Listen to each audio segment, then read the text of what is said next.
It reads like a Hollywood thriller, the tale being spun by a former mercenary commander, Andrei Medvedev, who fought with Russia's renowned Wagner group in Ukraine, and now, apparently, a deserter and seeking asylum in Norway.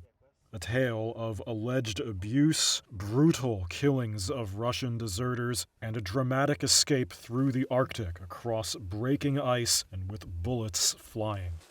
This is Norway's border with Russia, and now a rights group called Gulagu.net, which says it helped the man flee Russia, has shared his interviews with Reuters.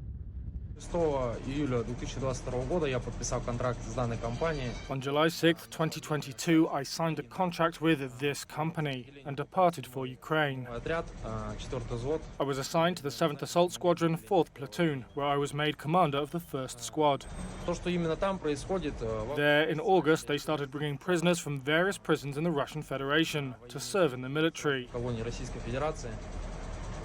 Overall, their attitude changed when the prisoners arrived. They no longer counted us as human beings.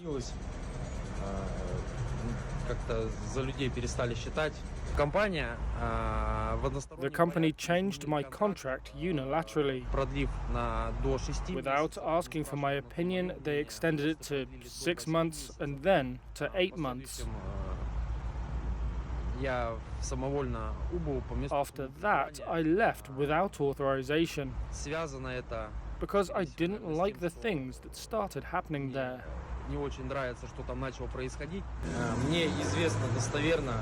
I know for sure about 3 cases where prisoners who tried to run away from hospitals after being wounded were shot dead. Also, 10 people were shot on the training ground in front of prisoners who just arrived. It was done as a deterrent. They are traitors. They refuse to fight. Look what happens to them. Reuters cannot verify Medvedev's story, and he hasn't disclosed where exactly in Ukraine he fought, although these recent videos show one of the battlefields that the Wagner group says it played a strong hand in, Russia's claimed capture of Soledar.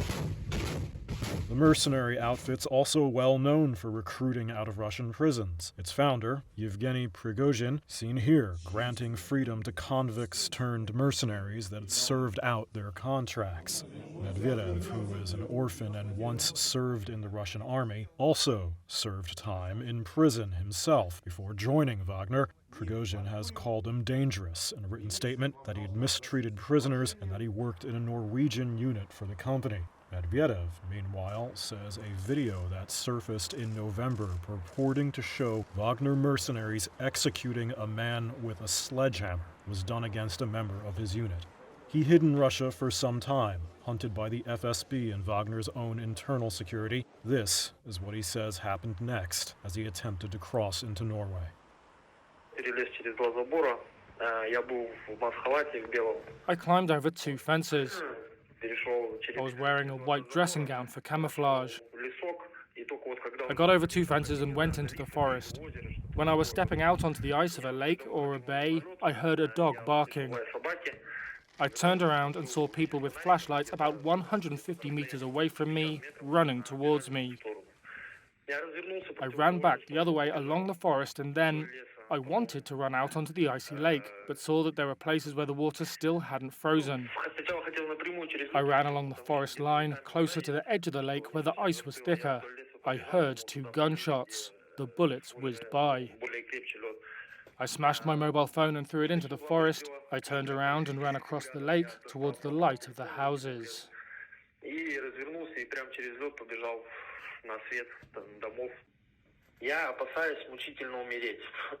I'm afraid of dying in agony.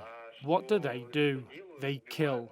I am a talking head to them. Why do they need all of that? I think it's a miracle that I managed to escape. Medvedev's lawyer in Norway says that when he crossed the border, he ran to a house, and the woman who lived there helped him call the police. Norwegian authorities have acknowledged that a foreign citizen was arrested after crossing the border illegally.